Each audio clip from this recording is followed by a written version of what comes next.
Good morning, good afternoon, and good evening, depending on wherever you are. Welcome to the March 2020 Waste Management session. And today we have an exciting presentation lined up for you. As you know, we have made a deliberate effort to call upon our private sector counterparts to come on board and share with us their knowledge and expertise with regards to waste management, particularly with regards to the instruments that they supply us with. And I'm glad today we have our colleagues from Hologic who are going to share with us their experiences and advice when it comes to waste management. I'm going to hand over to my colleague Dave Bresler to introduce our speaker for today. Thank you.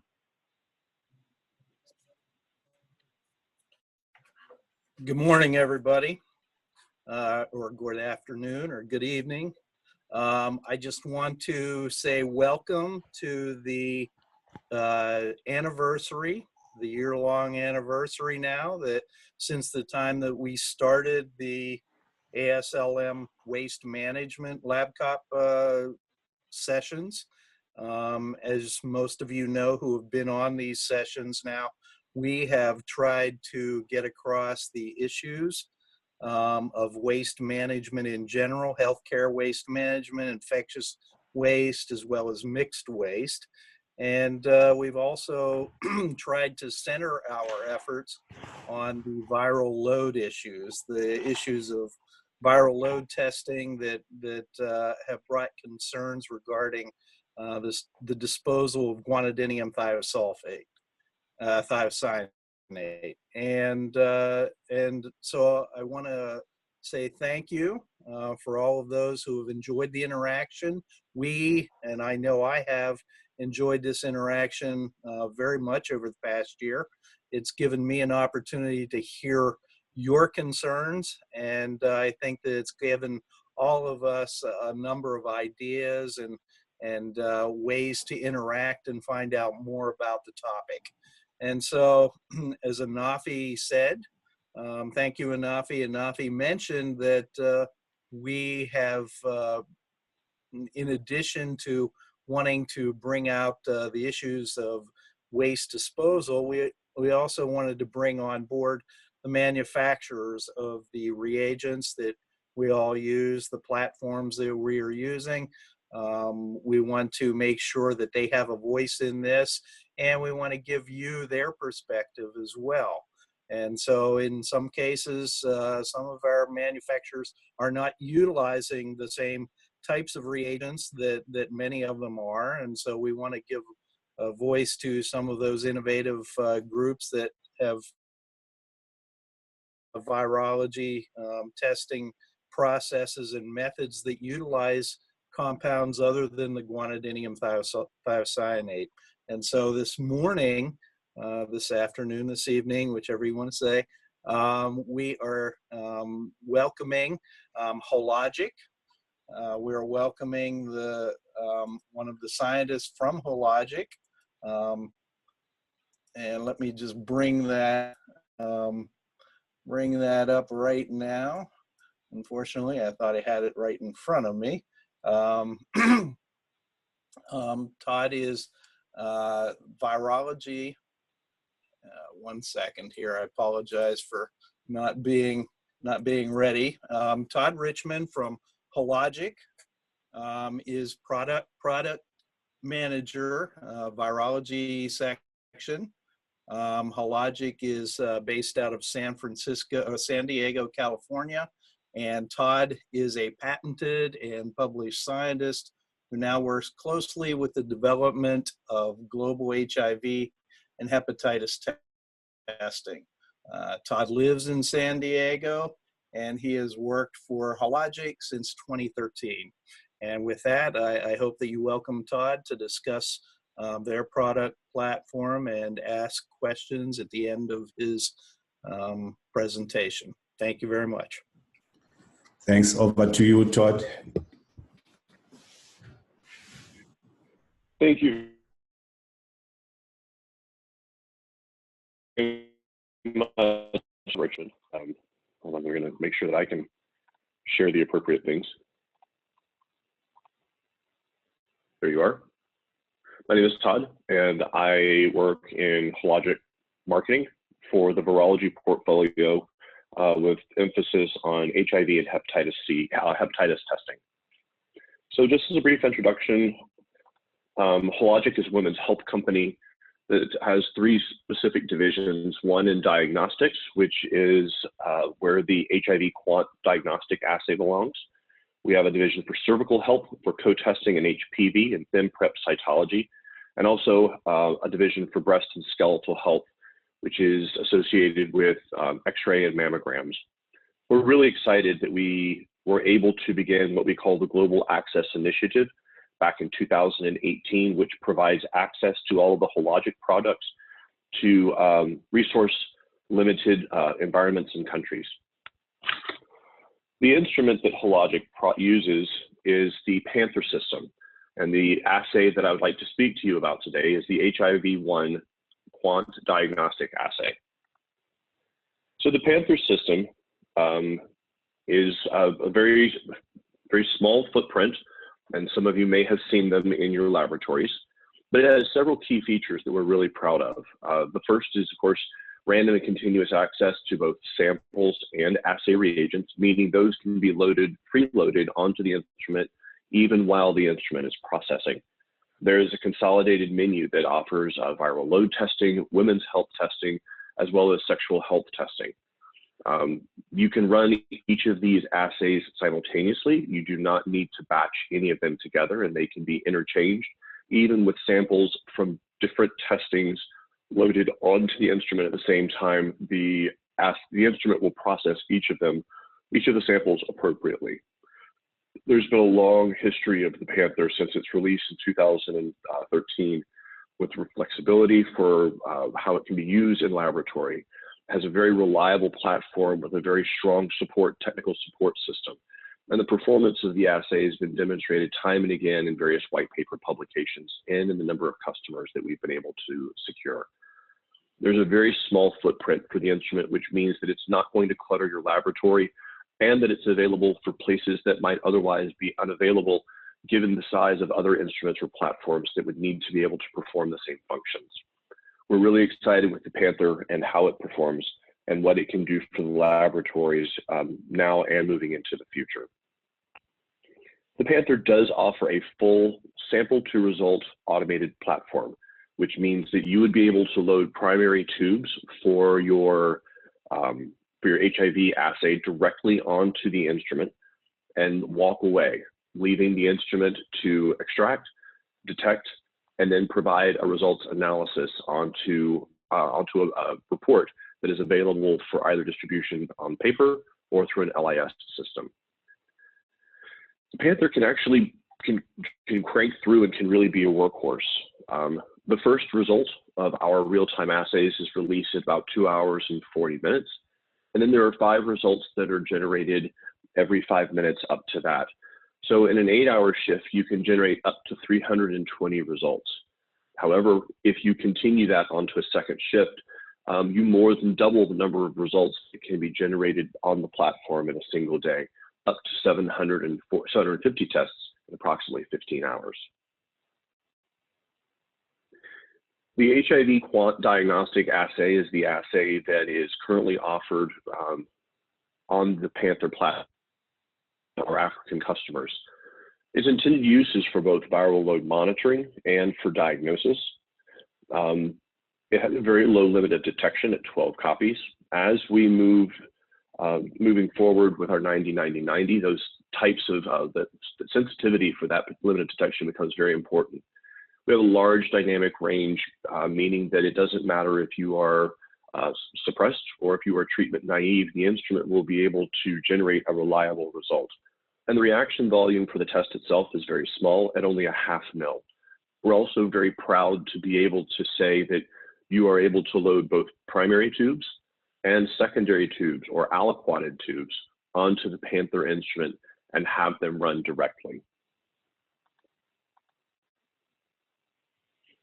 As we push towards the 90-90-90, the number of patients that are at or near the limit of detection will become the majority of the patients that you will see in your laboratory.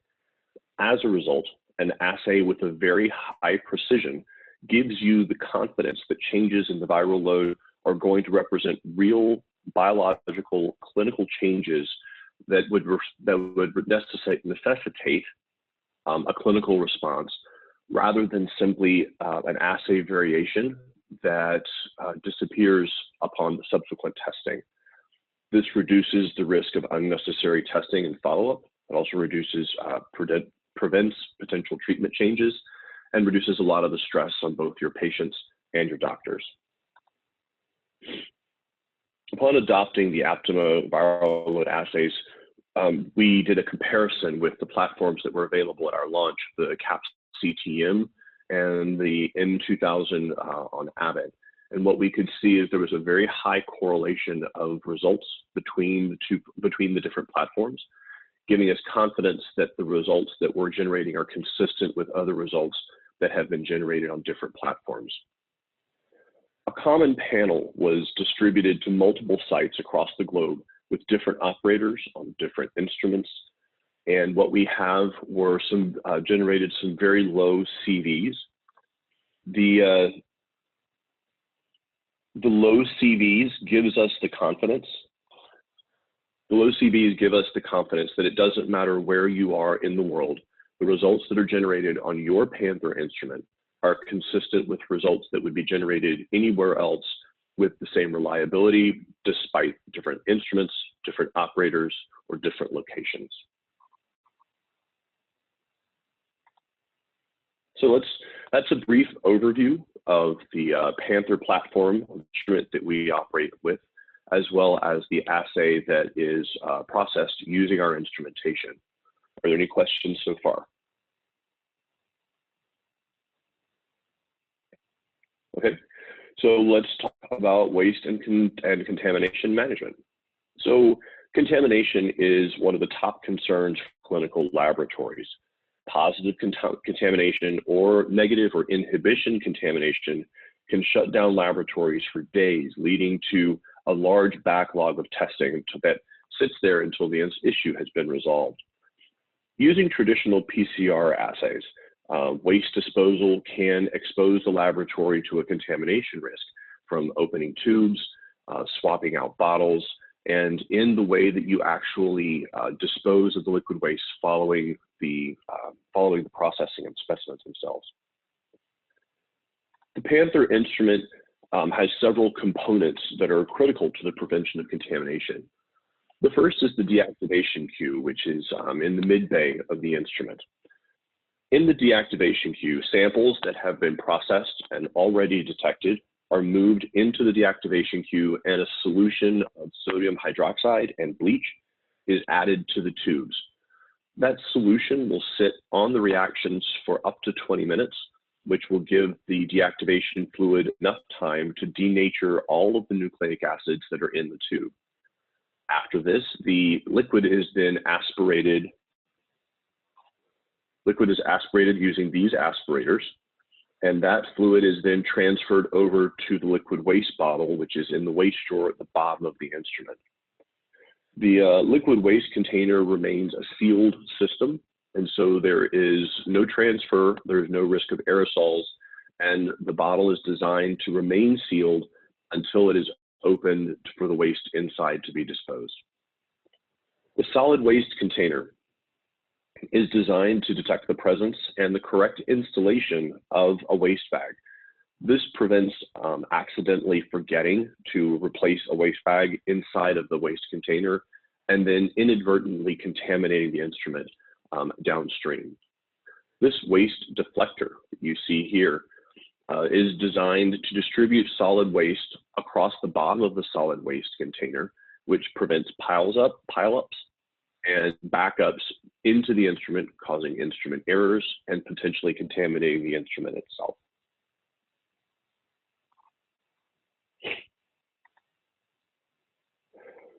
So what you see here is a list of the components that are inside of our liquid waste, as well as the concentration or the percentage of each of the components by volume in the total of the liquid waste container. I did want to point out that the average pH at the end of deactivation is approximately 9. I wanted to go through and show you the reportable components of each of these reagent types that are in your liquid waste. So in the TCR, we have the lithium hydroxide, HEPS buffer, lauryl sulfate, succinic acid. I will not insult your intelligence by reading to you, but just as a quick through.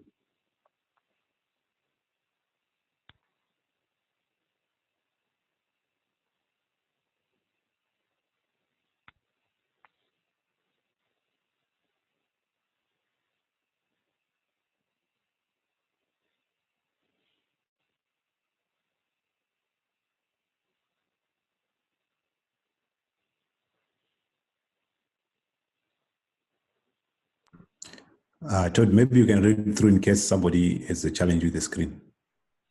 I see. 1 second, please. So the TCR contains lithium hydride, HEPS buffer, lauryl sulfate, succinic acid. The wash buffer contains sodium hydroxide, lauryl sulfate sodium, and EDTA. The oil, of course, you're going to ask me to say this word at 5 o'clock in the morning, polydimethylsiloxane. Our AMP and promoter reagents contain mag chloride, potassium chloride, trisma hydrochloride, trisma base, zinc acetate, and glycerol.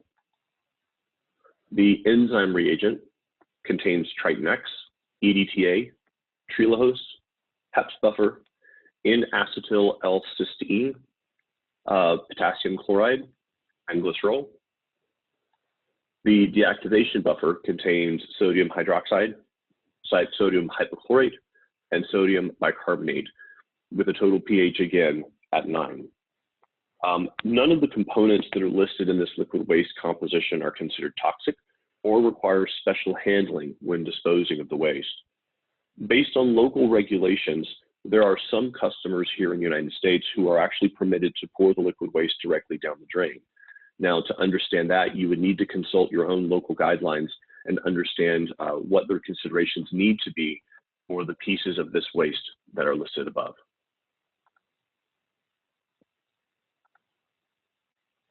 Deactivation of reactions. Now, it is critical once a reaction has been amplified and detected and then reported that reaction then be made inert and incapable of contamination downstream. The most common way of doing this, traditionally using PCR reactions, was to use guanidinium thiocyanate. The GTC is a general protein denaturant, and so basically what it does is it denatures the polymerase inside of the waste, which prevents additional reactions from forming downstream. But it is interesting to note that using the GTC does not remove the template that is in the reaction itself. The GTC is a toxic reagent and requires hazardous waste management, including containment and disposal. However, this method has been used traditionally for a reaction into inactivation with most of the PCR reactions or most of the PCR assays up to this time. Hologic wanted to try a different approach. And so rather than attacking the polymerase, we use sodium hypochlorite or bleach. The sodium hypochlorite will actually perform a nucleophilic attack on the backbone of the nucleic acid, which will separate each of the nucleotides away from each other and completely denature the template strands that were generated during amplification. This renders the solution inert and means that there is no longer any template that is available for amplification or to contaminate any freestanding pieces of the lab. This is a really novel idea, and it also is very practical for a laboratory because the bleach works at very low concentrations. A simple 2.5% concentration of bleach is sufficient to denature all of the nucleic acids on the surfaces or in the reactions themselves. Bleach is also universally employed as a disinfectant, which means that it's going to be very readily available and relatively cheap for access and use in the lab.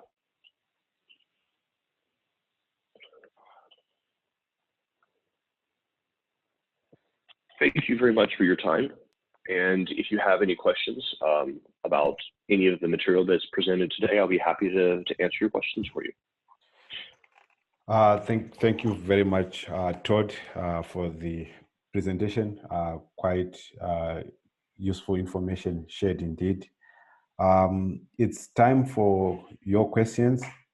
And just a reminder, if you have not yet registered your presence, kindly enter into the chat box and also enter your questions in the chat box as well as we proceed. So Todd has just shared with us what are the components of the waste in the Hologic Panther, and we call upon any initial reactions. You can also lift your hand should you want to ask a question in verbally.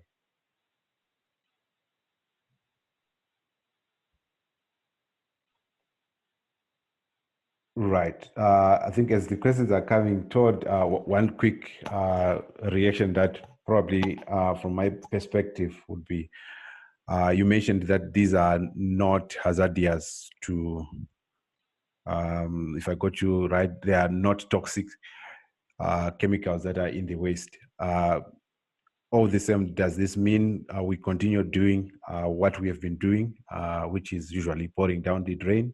What do you advise as Hologic?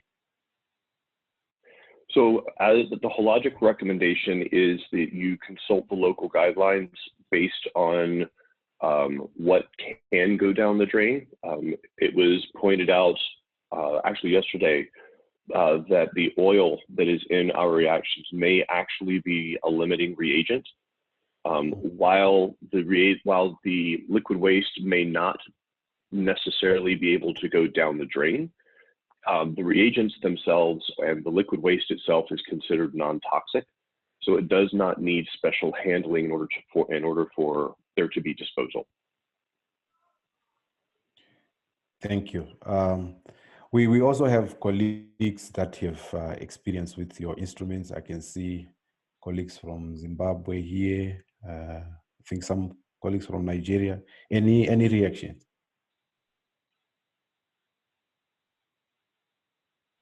Hello? Please go ahead. Okay, I'm Ibrahim, I'm from Nigeria. I just want to understand from the presentation, at what point do you use the sodium hypochlorite? I didn't understand at what point. I know we use it for decontamination, but using the instrument, at what point is it used? The sodium hypochlorite is introduced as part of deactivation step. Okay. So it is one of two components in the deactivation buffer. Okay. So the deactivation step after the, is it after the amplification or? Yes, sir, that's correct. So the specimen would be extracted, amplified, detected, and a result would be generated prior to the addition of the deactivation fluid. Okay, okay. Okay, that's clear. Thank you. Yes, of course. Thank you. And maybe Yes, introduce yourself and go ahead. hello, my name is Nora Fere from Zimbabwe. If I got the presenter right, he said even though the waste is considered non-toxic, you still cannot throw it down the drain. And I'm wondering how then it should be best disposed. So Like each if it's not country or each down the each country or each region will have their own regulatory restrictions about what can or what cannot go down the drain. you would need to consult your environmental and health safety personnel in order to understand if there are any components that are in our liquid waste that would not be able to go down the drain.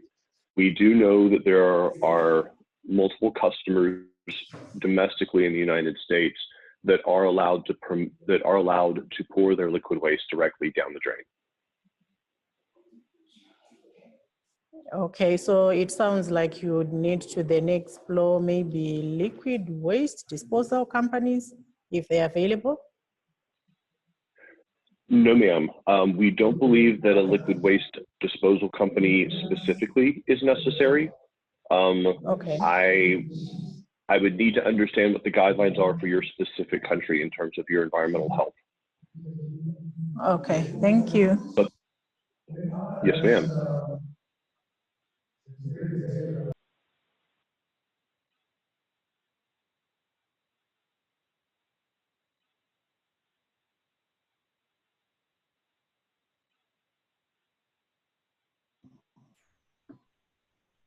Hi everyone, this is Pascal from ASLM. I put my question in the chat box, but I wanted to know, in addition to the liquid waste, whether there are other type of waste like plastic and other substances that also need to be disposed of, and what would be your recommendation? I'm very sorry. Would you please repeat your question? My question is to know what is your recommendation to dispose of any other type of waste, if there are any other waste than liquids like plastic or any other substances when we use your system? So there is a double reinforced solid waste bag that is pre-marked as biohazard that is contained in the solid waste container in the bottom of the instrument. When it becomes time to change the waste, you simply lift the bag out, tie it off and secure it, and then it can be set off to be disposed of as the appropriate biohazard waste. Okay, thank you. Thank you. We have Jay. Hello. We have JW111. Is that you? Yes. Hi, Anafi. This is Jesse, also from Hologic. Just a couple of comments and also to respond maybe to Pascal's question. Pascal, we do also have waste indeed. We have pipette tips. We also have multi-tube units, and the multi-tube units are the reactionary tubes where all the reactions take place. So the way the Panther is designed is that the entire reaction from extraction, amplification, detection, etc., all that happens in one tube. That also reduces the amount of waste that is generated from the Panther. And all of that is contained in the solid waste bin that Todd was describing. There was a question earlier from Zimbabwe, I believe, with regards to pouring the waste down the drain. We do have platforms in Zimbabwe, we have platforms in Zambia, we have platforms across the East and Southern Africa region. And so far, all the liquid waste has been disposed of down the drain. We have not heard of any regulations that would stop us from doing that, but we are happy to share with you the contents of the liquid waste, so you can consult with your local guidelines and see if this needs to be changed. Thanks, Jesse. There was an element of pH 9. I don't know if there are any comments around that, whether it's safe.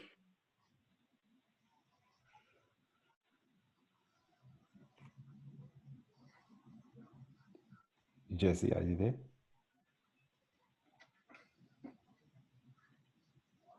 Sorry, Anafi, the comment on pH 9?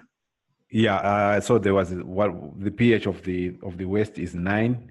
I mean, I'm not a chemical scientist, so I mean, in terms of disposing, eventually, like you're saying, there are some that are allowed to dispose into the drain. Does it mean there could be, I mean, mechanisms to ensure that this is neutralized or something like that? Yeah. So what I would suggest is that if we have access to the country guidelines, that we consult those in each of the countries, but so far I have not come across any of the countries that we're operating in where our waste cannot be disposed down the drain. Okay. So one of the challenges that we have in general is sometimes these guidelines are not there. And maybe it will also be important from your point of view, to have one idea of sort of advice in terms of how best we could do that. That will also be quite helpful. Yeah, I agree with you. And what we would normally do is refer to the US as our gold standard, so to speak.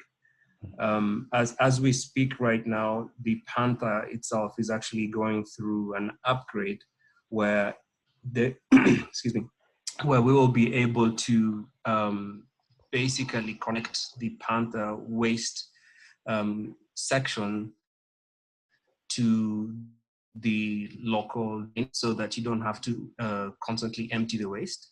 That is how confident we are that our waste can be disposed of down the drain, at least in the US. So I would always defer to that as our gold standard. Okay. Thanks, Jesse. Going back to the questions in the chat, the next question is from Cosmas. He says, "Hi, Todd. Thanks for the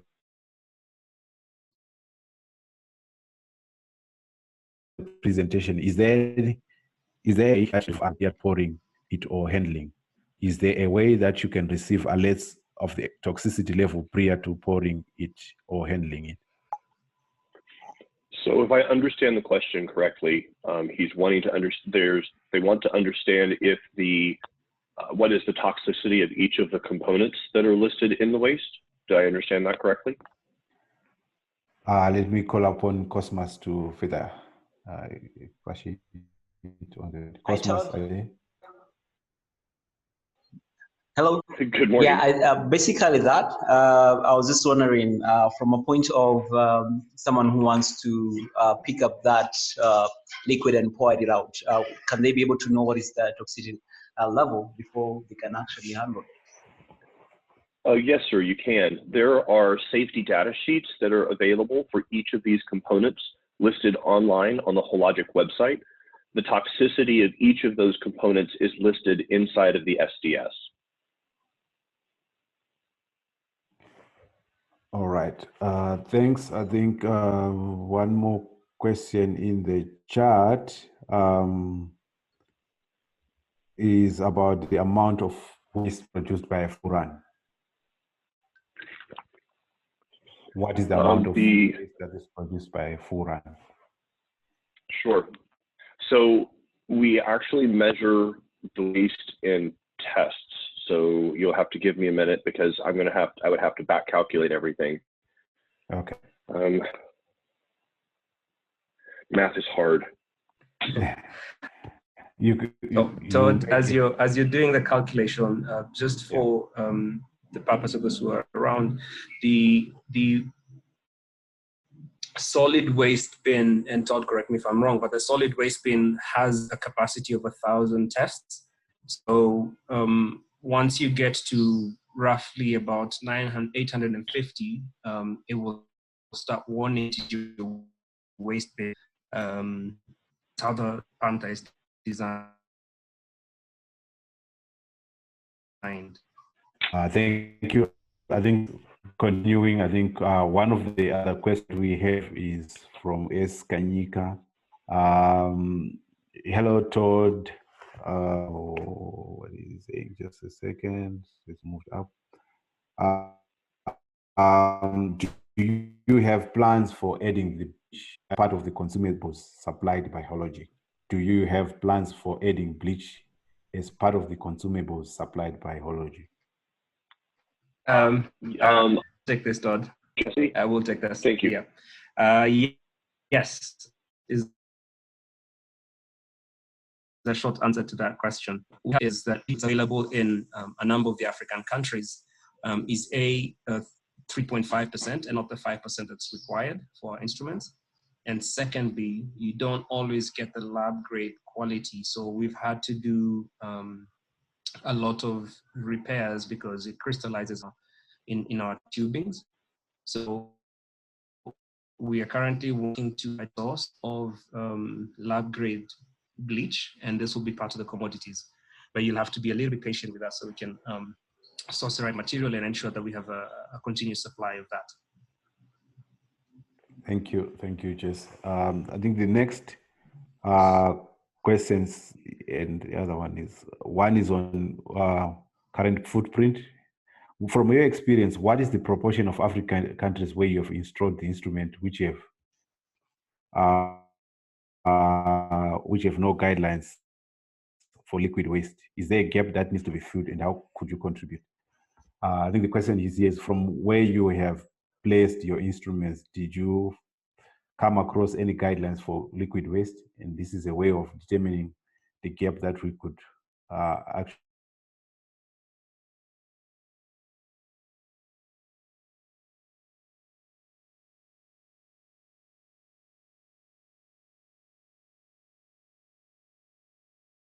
Pan-African bodies can pick up. In the countries that we work in, I haven't seen any guidelines, but not to say that they're not there. But from right now where I'm sitting, I have not come across guidelines that would suggest that related to the pathologic instrument, that our waste should not be disposed of down the drain. But again, I think this is a gap that I think perhaps ASLM and other Pan-African bodies can start looking into. That's the point. Thanks, Jess. Next question is from Monty, and it says, has Hologic conducted HIV viability testing on the liquid waste coming from the instrument? Has Hologic conducted HIV viability testing on the liquid waste coming from the instrument? So I can answer that in terms of the way that we've managed other assays. So any of the other assays, we have sampled the deactivated waste and processed it through the instrument. In each case, the outcome was a negative or a not detected result. So we are confident that the template inside of the deactivated tube has been negated.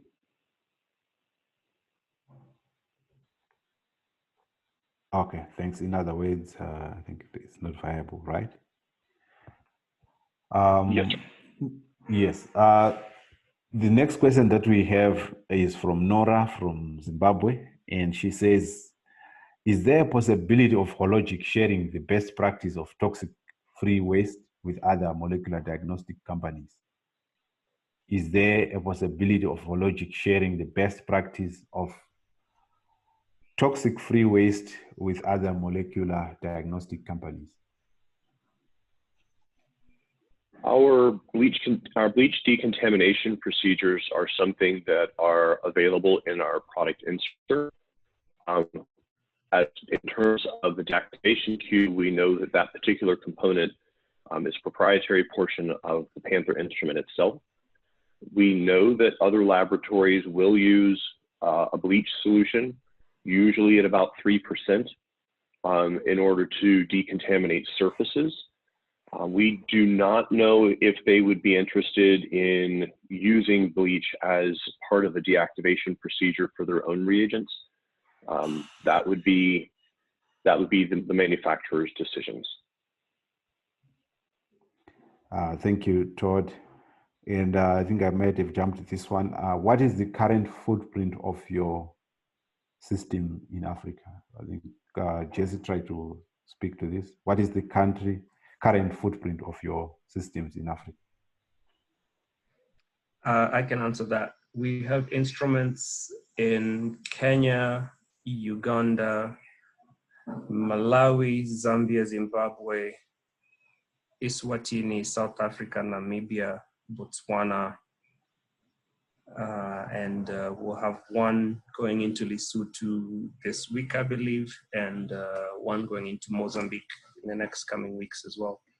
And then 2 more going into Nigeria and by the end of this month or early April.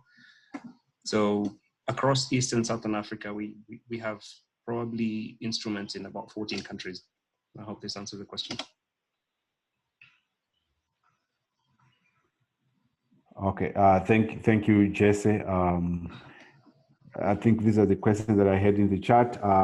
Any further questions that you may want to voice from you can raise your hand or please go ahead and speak. Hi, Anafi. This is Pascal. This is not a question but a comment, and you know, based on the discussion, it might be an idea, and because CDC colleagues are also on the line, you know, just to have a kind of thinking process on how ASLM and other stakeholders and with countries and manufacturers could develop, you know, like a waste management guideline, like a generic guideline for countries to adopt whenever they don't have a policy or guideline for liquid waste management. I mean, that might be something we could do together. Over. Thank you, Pascal. Over to you for a comment, please. Yeah, I think it's similar to what I was saying earlier, that I think we could probably start looking, and I say we, by we I mean the lab fraternity in the Africa region, start looking at waste guidelines, liquid waste guidelines that are generated from primarily HIV viral load testing, to see if there are gaps there that could be filled. We as manufacturers, at least we as Hologic, are happy to contribute towards that. And I'm sure other manufacturers will be as well.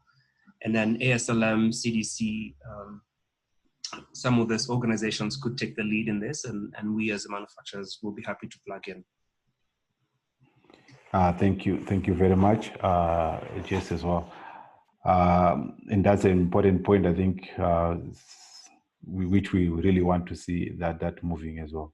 A question from Kadima says, is the data on the analysis done on waste available to justify the disposal from the waste down the drain? I hope I read this correctly, Kadima. Please, you feel free to jump in if I've managed to read this properly. Is the data on the analysis done for waste available to justify the disposal of the waste down the drain? Todd mentioned that they had done some analysis.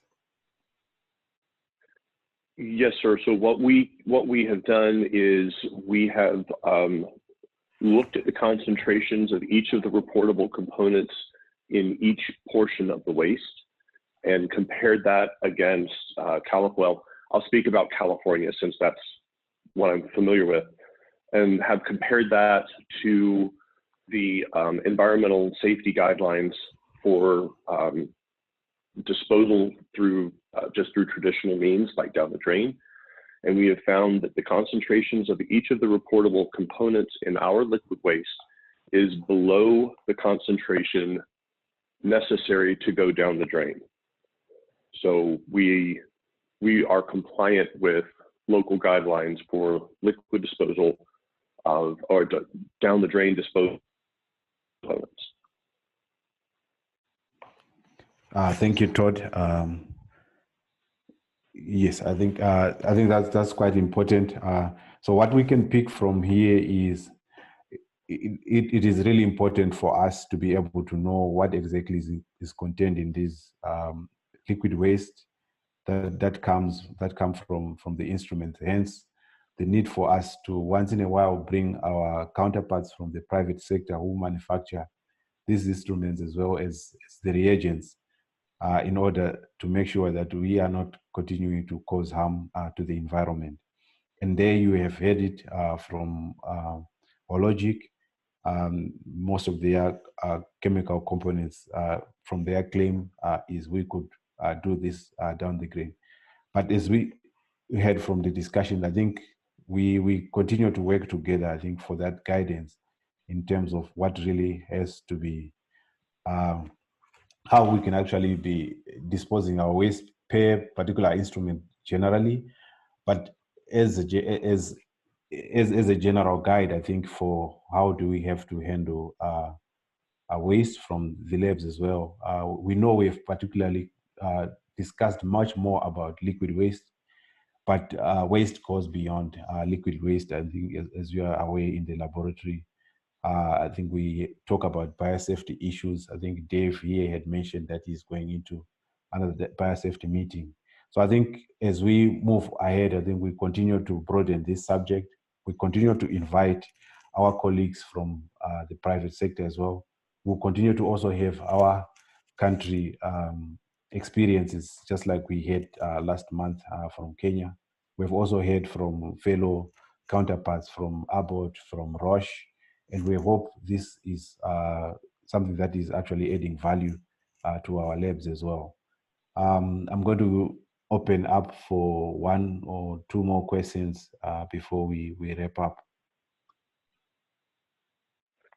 Nafi, I did want to follow back on the volume, the final volume. I've calculated the total liquid waste in 1,000 tests to be about 2 liters. Okay. So there is 2 liters per full. The question was, how much is it per full run? So you actually calculate per 1,000 tests. How much? How many? Yes, sir. How many tests are in a full run? A full run would be 1,000 tests. So we would process 1,000 tests through the liquid waste. Okay, thank you. There you heard it. About 2 liters per 1,000 tests. Let me give Jess within 1 minute. Can you maybe share your last sentiments, comments? No major comments from me. As I was listening to the conversation, I actually thought if there were any Ministry of Health participants and they have any guidelines that specifically talk about liquid waste, perhaps if there's a group folder or if there's a place where they can post this, it will be useful for us to have, at least for the ASLM LabCoP, and we can use that as a reference.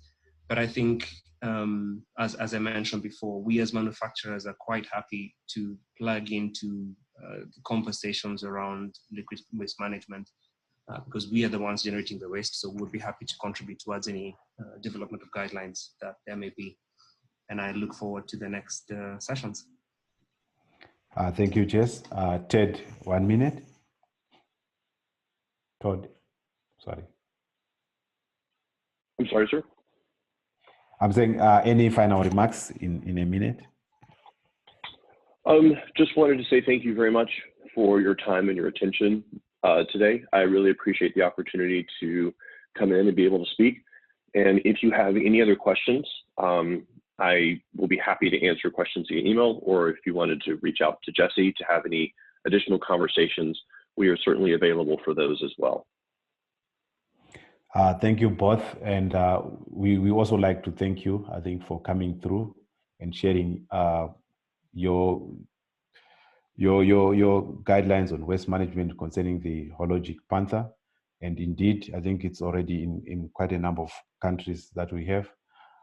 For those that do have additional questions, please feel free to share with us. We'll share the presentation on the WhatsApp group as well as by email. We'll also share the recording of the session, and should you need any additional questions, feel free to reach out to us, and we'll be happy to reach out to our colleagues from Hologic and get back to you with the answers. And till we meet again, I'd like to say thank you and have a good evening, good afternoon, or good morning, depending on wherever you are. Till we meet next time, bye-bye. Thanks, Nafi. Bye. Bye-bye, thank you. Thank you all.